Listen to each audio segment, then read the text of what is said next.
Hey guys, welcome back to Boys and Ghouls Film Review. I'm your host, Sarah Stephenson. This is my co-host, Mike Stephenson. Hi guys. And today's review is a double feature, I think. Pretty close. And what are these films we're reviewing Well, today? kiddies. Oh, how that's a quick piggyback. Yeah. No. Well, there's a guy called. Well, I know what the B stands for. It's B. Anthony Gibson has done two Indiana Jones. Not related to Mel Gibson? Or Henry Gibson. No. Okay, right. Now, two Indiana Jones fan-based films. Okay. Now, one's called Indiana Jones and the Legend of Bimini. Okay, and the other one is called, believe it or not, Indiana Jones and the Secret of the Apalachee. Okay. Now, the thing about this, which is quite interesting, is the first movie that was released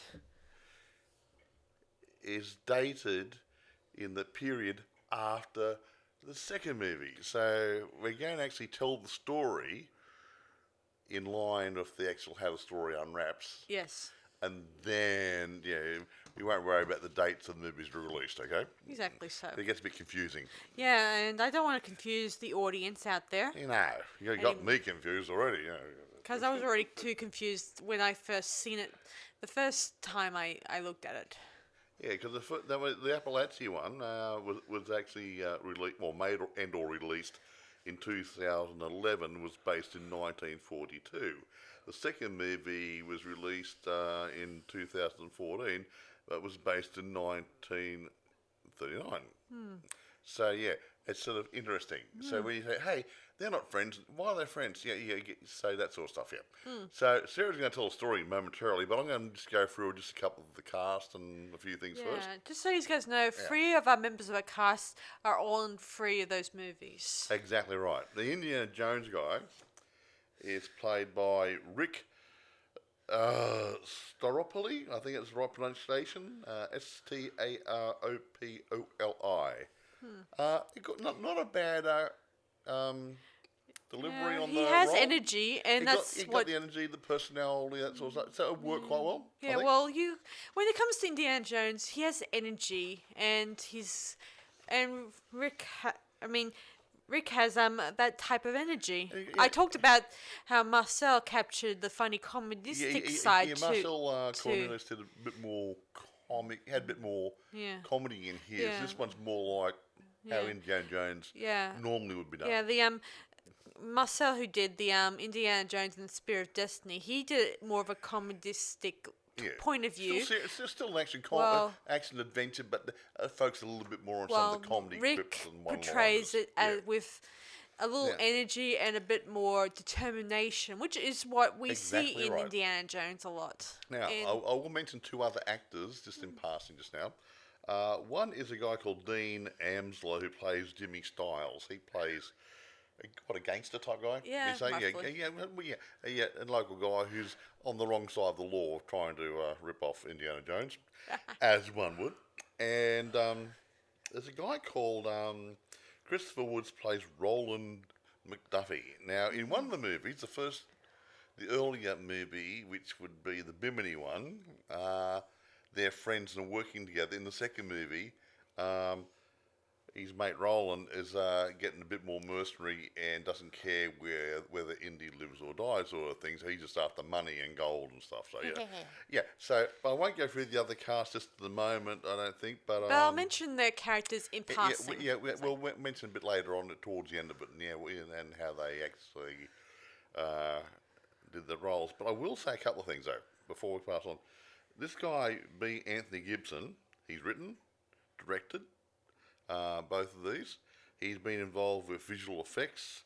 I think there's some family members in there, Colleen Gibson and other people there. They've all helped out. So maybe a bit of family sort of stuff going on here. But he's a very hands-on person, this B. Anthony Gibson. So he's a bit like Marcel Cornelius, doing not just standing around, I'm going to produce it or I'm going to direct it. He does other things. So another hat off to Mr. Gibson for being a hands-on person. You think? I agree. Okay. Now, do you want to take over and tell the story? Yes, I might as well. Okay. So, as we are, we explained to you already, guys, I'll do it in the sense how I see the story. Okay. Sounds like a plan. So our story takes place in Indiana Jones and the Legend of the Bimini. Bimini, Yeah. and this. So Indy is at a nightclub where he meets his old flame called Dottie. Yeah. She's a rather And attractive lady. she's really a beauty, and I love her singing and all that. I love the Very purity, wasn't it? yeah, and he gets some sort of special diamond that sort of leads him to the Fountain of Youth, and of course there's a bit of a shootout in this scene with the gangster Jimmy Styles, and eventually Indy and Roland leave the scene, and they head to the university, where they meet up with a professor and his daughter. What's his name? Carol? Yeah, Carol. Yes. Carol Findlay. Yes. Findlay? Yes. Yeah. And her daddy was a professor or a Dr. Findlay. He was a wheelchair-bound gentleman. Yes. He seemed like a nice chappie, but not. Yeah, and so they're on the marching orders to find the Fountain of Youth or something like that. Yeah, well, that's it. You know. Yes, and they're already the diamond or diamonds, I should say, because there's more than one. They're like a key to finding the Fountain of the Youth. It's like the Fifth Element when they had those stones and stuff. You need all the things together to make it work. So exactly. So but there's one big diamond one, and one looks like a ruby, one looks like a sapphire, but they're all big jewel type things. Yeah, very nice. They must be worth a squillion if they're real. Hey. Yes. So anyway, they head off to where do they head off to their friend what's his name Rodrigo. Rodrigo, yeah, he was who has I mean, he was related to those but knows about this Bimini and stuff. Well, yeah, some guy called some Spanish explorer was buried over there, and he was actually looking for the Fountain of Youth. Yeah. And they're going to trace it through that area because that's where his last known address was before he snuffed it or disappeared. Yeah. So they head there, and Rodrigo gives them the final details and indicates that so-and-so is buried there. So they dig him up, and they find the remains that looks like a foam skeleton. Well, it's okay. I don't know what's what made would you of. like if you were a dead person for a couple hundred years or something, right? You wouldn't look really good. No, I suppose not. So anyway, they find the other diamond there, and the journal, and there was a moment with Indy and Carol who are just talking about old time, how Indy lose contact with her, and she was wondering why didn't he continue conversation with her when she was about to get married. He did raise a good answer for that. Oh, I see. I'm supposed to keep writing to you and everything, keep a nice relationship going with you once you're married. Now, that would look really good for your husband. And this is my favourite bit of dialogue where he says, I want you to look at me and tell me, he just says, I want you to look at me and tell me that I'm lying. And in the end, they end up kissing, and I think it's romantic. Yeah, big kiss. Mike, you're being gross. Okay, right. So that was suction breaking after kiss. Yeah, and of course, he asks, "What about your fiance?" And she says, "Oh, I quit. I broke up with him years ago." Whatever. Yeah, well, bugger. Yes, and Indy's a bit surprised and baffled. But she didn't write back either, okay? She knew he was based at that university. It's always put back onto the guy. You didn't keep in contact. Yeah, soon enough, Jim Styles appears, and he's kind of holds Carol captive for a bit, and he demands the journal and the diamond and Stuff. and he plans to take them to the German Nazi guys. Yeah, whatever name is Goethals, whatever. Yeah. Yeah, so I didn't write his name down. It wasn't important. So Indy and his companions are forced to be taken to the German guys. And they, to their surprise and shock and horror, they find out that Carol's dad is involved with them. And he's going to try to give them information to Hitler on This Fountain of Youth Fountain of thingy. Youth, so they could be invincible. Yeah, the idea is if they base their camp there where the Fountain of Youth is, all the Nazi guys can use the Fountain of Youth to make them more invincible and that sort of thing, and make it a tool for the war effort. Isn't that lovely? What a great idea! Oh no! They could have just said no, we won't have a war, you know. Oh well, what can you do? Oh bugger! We're run by a dictator. What do you expect? Well, he could have been a better spectator than dictator. Okay. Good point. Good point. I keep him in. Or a potato. But we're not. This is not politics, so we won't go into that. Moving right along. Yes. So Roland is the only one who might help them, and Indy is going to be handed over to the Nazis because he's the enemy to the Germans, and they want to see him out of the way. Killed. That comes out in a few movies, doesn't it? Whatever. Yeah, so... Not you again, Jones. Of course, Jimmy Stiles, he's not too pleased that he has to wait for his cut much later on, till after... He wants his piece of action, but he won't get it till later. Yeah, yes. Not good, eh? Yes, so anyway, soon enough, he decides to change sides temporarily for a bit. To help Indiana get away and stuff. So although he doesn't stick around. He has a means for long to an either. end, because he said, if I help you escape, you get the diamond, and he'll give it to me. So Yes. So anyway, Indy is then releases his friends. He releases Carol, and they jump a plane and try to get away. Back, which I did. With a little bit of fuel left in their tank, whatever. Yeah. So does it yet anyway? Soon enough, they decipher the details on the diamonds. Actually, there's more than one over now, but they found a couple more now. Actually, there was only 3. 3, yeah, but they only found one beginning, and they got the other 2.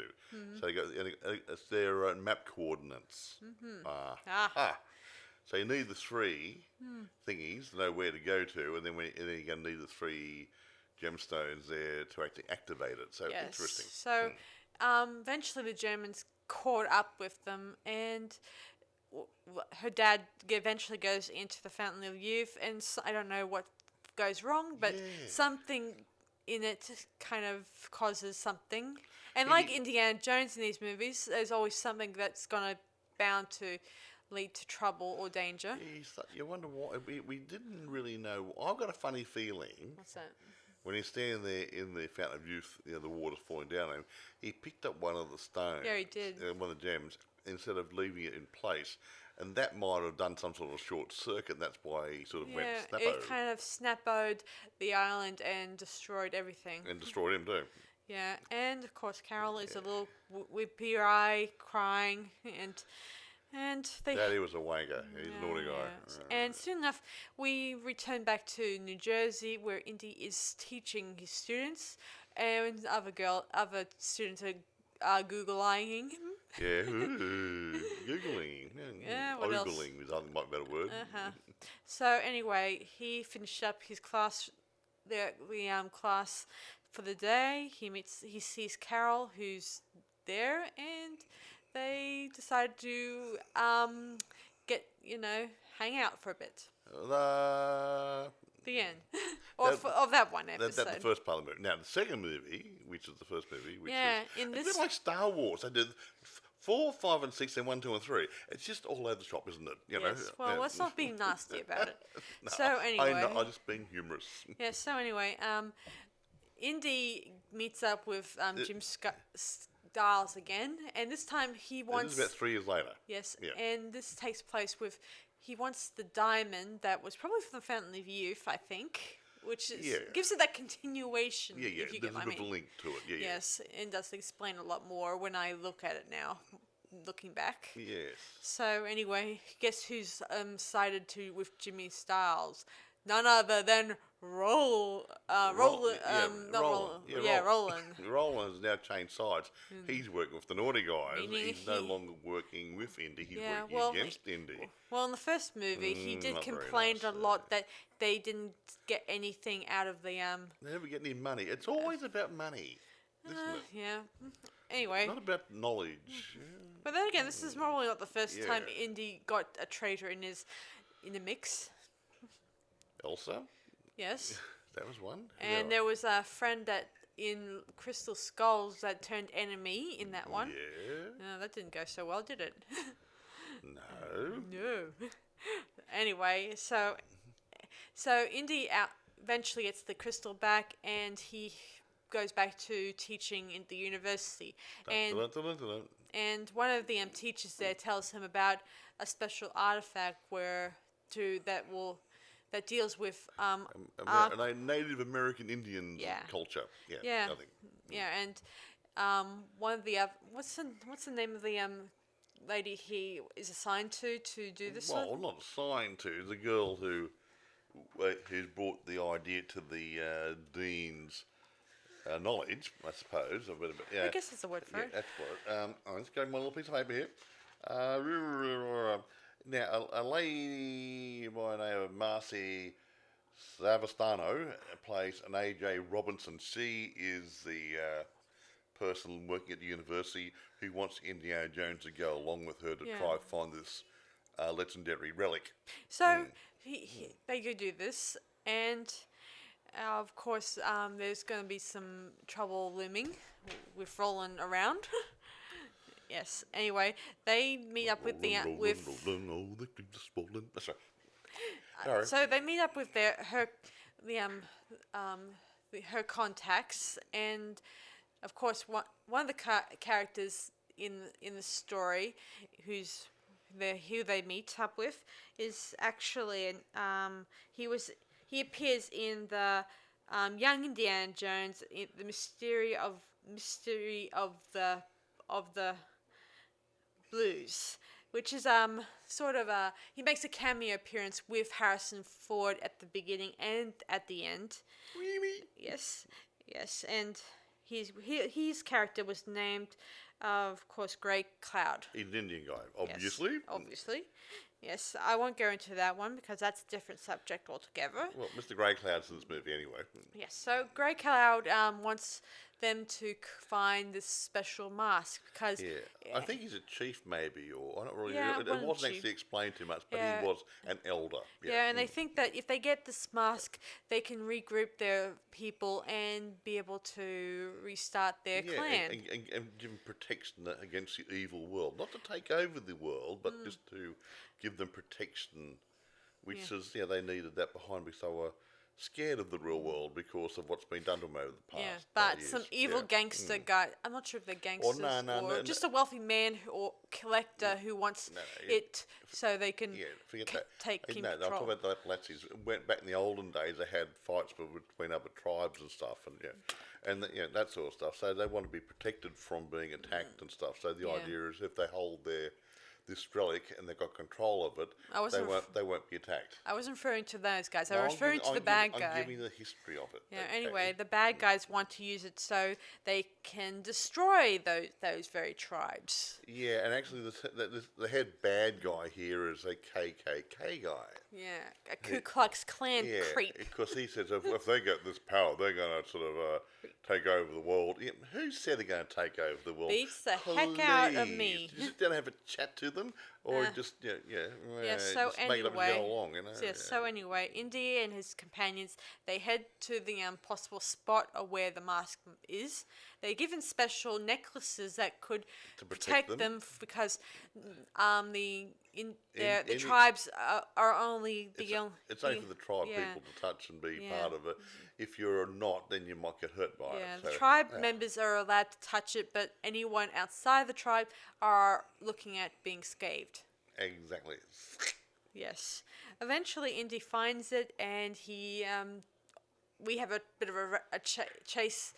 Eventually, a chase scene because they have to get out of the special tomb that they're in Just Yeah, a bit like what's the Temple of Mysteries or the Cave of Mysteries in Aladdin, where it was starting to close up on him. Same sort of thing. Do you think that with the special necklaces, they are not going to be affected by this sort of thing? Not necessarily. Yeah. If it was that easy to be a cakewalk, we wouldn't have a story, would we? Okay, I suppose it would make a difference. Yes. Yes. So anyway, they jump out of the cave and they get the Ku Klux Klan and Roland ready to take Indy and kill him and all that stuff. Poor Indy. Yes, and then Everybody wants to kill him in every movie, just about. yeah, and his new love interest is been taken away, and the Ku Klux Klan guy is about to shoot him, but actually Indy gives him takes out his whip and then yeah, and pulls the guy in the hole there. He drops his gun and blah blah blah blah blah, and then he gets away. yes, Yay. yeah. Eventually Indy heads back to. Sorry. So eventually Indy gets back to the where the near a house where those the remaining survivors are kept, and That's right. Yeah, Layla, the Indian girl, actually Grey Cloud's daughters. There, Yeah. she came along, and she's tied up with that professor lady from the university, and it was Grey Cloud, Grey her dad. Cloud, yeah, her dad. Yeah, so Yes. there's three of them there, all tied up in this little cabin. yes. Anyway, Indy gets tackled by a very heavy man. And while he's being tackled, inside some wires get burnt or cindered Or and start a fire. started causing a fire inside the cabin. And you can only walk so far on the cheeks of your bum, you know. Yes. They're all tied up, you know. So, Yeah, they're all tied down on the floor, just so you know. Yep. Yeah, and you can only walk so far On your cheeks. in a spider way. You can't even stand up. You have to walk with your cheeks. That or spider crawl. Anyway. Indy eventually gets this guy on the ground and saves the remaining survivors. And then he breaks the door down or whatever, walks in, drags him out, whatever. Yeah, Yay! yay. He's done again. Yay! Yeah. Eventually, Indy and the remaining, the rest of the characters, they try to go find the mask, and eventually Indy finds it, or at least the was it Grey Grey Cloud's Cloud. daughter finds it, and she gets nearly attacked by Roland, but luckily for us, we have Indy who's there, and Indy and Roland begin to scuffle a little bit, and eventually Indy comes close to nearly falling off a cliff the second time around. Yeah, poor old Indy. Not his- But, however, not his day, what is happens it? to poor little Roland?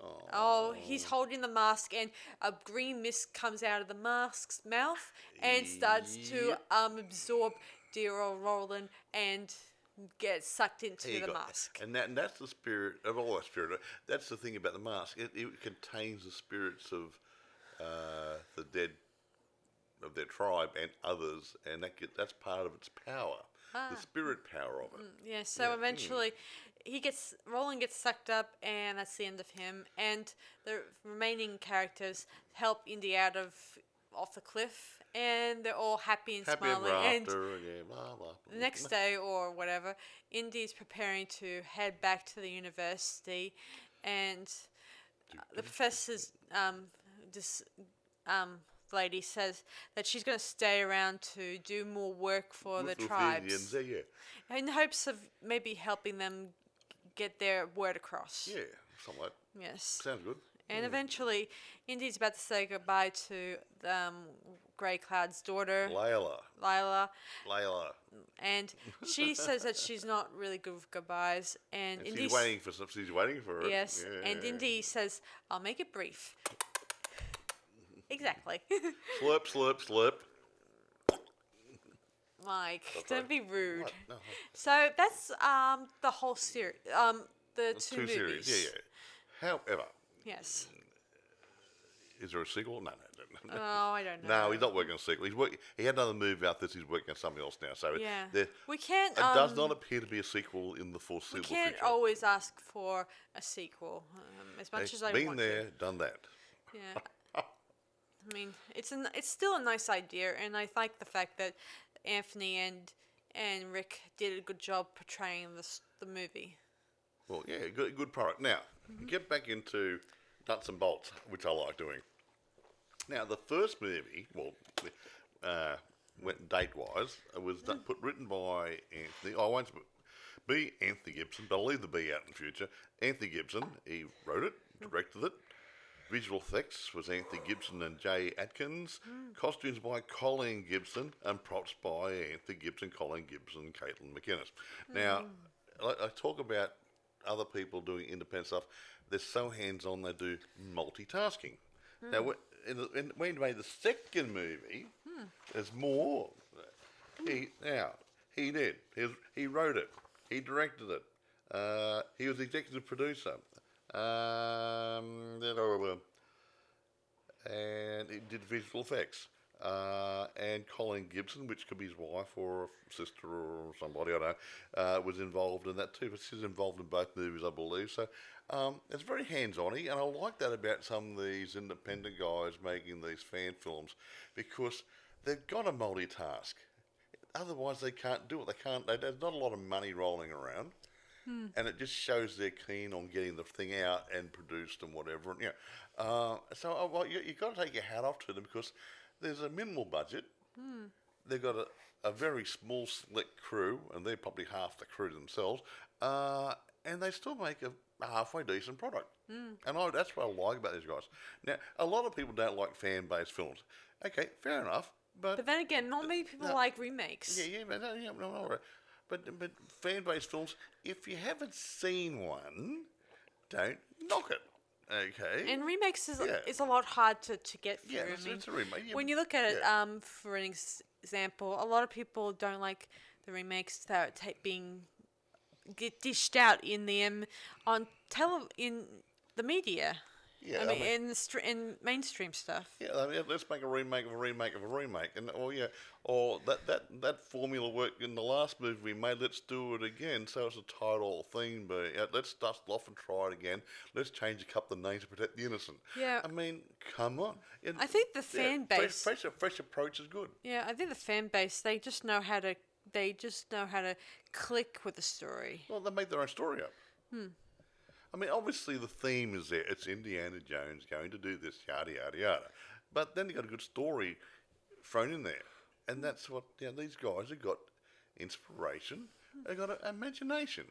And I've said it before on other podcasts that the independent guys are going to be the new blood of the industry, and they seem to be locked out a bit. Yeah, I hate when they overlook them. Yeah, and it's not fair. I mean, we had that Anna Billa. We did that. Who did that thing there? We Love Witch. The Love Witch, and the husband and wife crowd who did the Chastity Bites. Chastity Bites. Mr. and Mrs. Knowles. I can't remember the names at the moment. That's John and Lottie. Yeah. And those sort of people, they go there and they're really doing some good stuff. And why isn't Hollywood sitting back saying, hey, these guys are good, why don't we nurture them and bring them into the fold and give them extra guidance and run a bit of extra cash for them and make something really, really good. Yeah, and not just throw them in there because they want to make another Superman movie. No. See, we saw a biodrama some time ago about Alfred Hitchcock trying to make Psycho. Now, I don't know how much was real or not, but nobody wanted to touch the project. No one wanted to fund it, so he had to fund it himself to get the thing rolling. And then the studio said, okay, this is the way it's going to be. We'll give you a limited release. Now, he had a track record of making good movies. Yeah, very good. But nobody wanted to touch this movie, so they weren't going to support him. I mean, what's wrong with Hollywood? I mean, honestly, is it a boys' club? I don't know. I mean, they should be saying, hey, this could be a good product. This could be a good way to go. Let's suck it and see. It might be good. It could be a new genre we can get into. It could be something else. But no, I don't know. I get totally confused. Yeah, they should realise they're looking at something different and new. Yeah, and I don't think they like new too much. No, they don't like the meaning of the word new. Let's do another Brady Bunch movie. That sounds really good. Yeah, I can definitely see the cross eyes right now. Yeah, that's me. But let's leave something alone. When it's finished, it is finished. Remember back in the olden days, you had the Frankenstein movies and Dracula movies that Universal Studios was making. They made, let's say they made 5 or 6 of each, right? Right. Then they said, we're not going to make any more. Right. They didn't make any more. That was it. They didn't say, oh, 5 years later, let's go and drag it out and dust off and make another one. They passed over to Abbott and Costello and they made it into a comedy. Yeah, and that was it. It was the end of it. And they didn't go back and say, let's go and try to do it again and revive it. They went on to something new. Hear that? Something new. It's something new, and that's the key word. And that's another thing. When they did the Stargate, they were on a. When you look at it, that movie, I thought it was a new movie in the mix. And when you look at it, it did show a lot of something new, and It was different. And it was different. Yeah, totally different. It brought a bit of it had some of the old ideas in there, but with a totally new story, from a totally new perspective. This brought- and this- made 4 or 5 movies? Probably a few TV movies. I think it was about 4 or 5 movies, and I think they had a Stargate TV series. Yeah, I think it was more or less those other movies. They were more close to the actual TV series. They don't have any connection to the movie itself. I mean, no, but I'm saying they end up being Stargate movies, okay? True. I don't care about being linked, but I'm saying there's about 3 or 4 movies, plus a TV series came out with a new idea. Agreed. And it wasn't bad. Yeah, So, yeah. they had a good thing going there. I know. But anyway, irrespective. Irrespective. Yeah. What was I going to say? I can't talk too much about it. I mean, this is just a fan-based film. There's not much more to say about it, really. But can you think of anything else you want to say about it? Yeah, well, I do. I do think it's a really awesome movie, and I just feel like more than ever, I do want to make something like that one of these days. Oh, it'd be great. It'd be fun. Yeah, and it's probably some budding filmmakers out there could have a go themselves. Now, all I'm saying, I'm just hoping that when this thing that's happening at the moment. Just say the coronavirus. Everybody knows what it is, okay? Okay. Well, this thing, I just hope it goes away soon. So we can get back to normal. Yeah, we can start doing it again. doing things again. But any of you guys who want to do a fan-based film, though, be mindful, do it properly. If you need to get approval from somebody, like Lucasfilms or something like for this, just make sure you ask the right questions. Say, yeah, it's okay, do it. Yeah, well, Because a lot of these fan-based films have a disclaimer saying this is it's a fan-based film. It hasn't been done for money or profit or anything. It's that sort of stuff.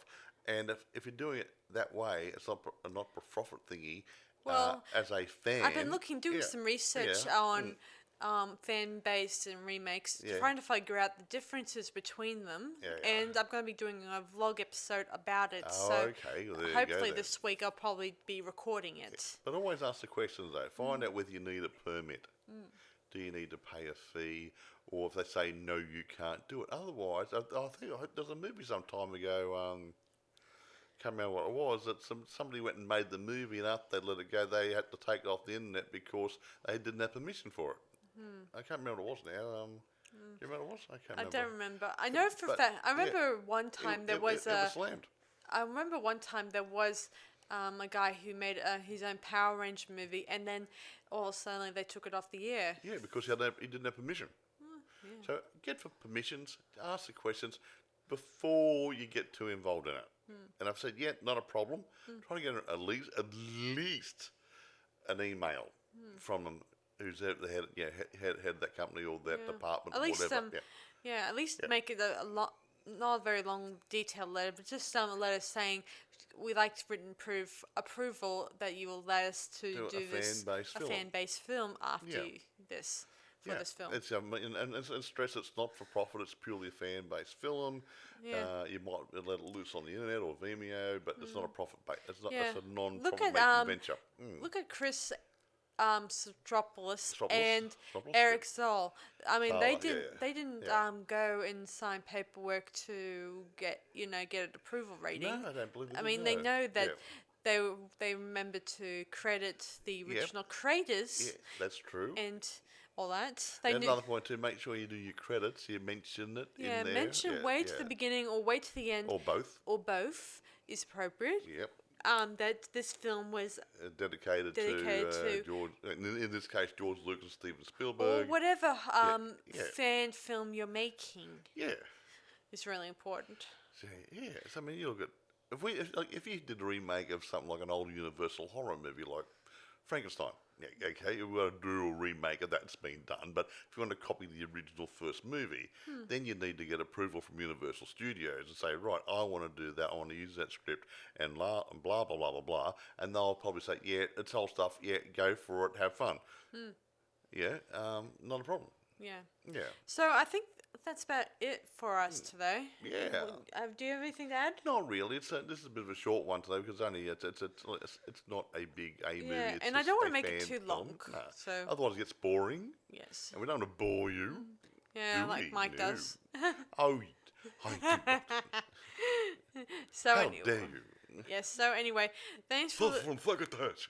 thanks for listening to this latest podcast, guys. This is Sarah Stephenson And Michael Stephenson. saying we'll see you guys around. Goodbye, guys.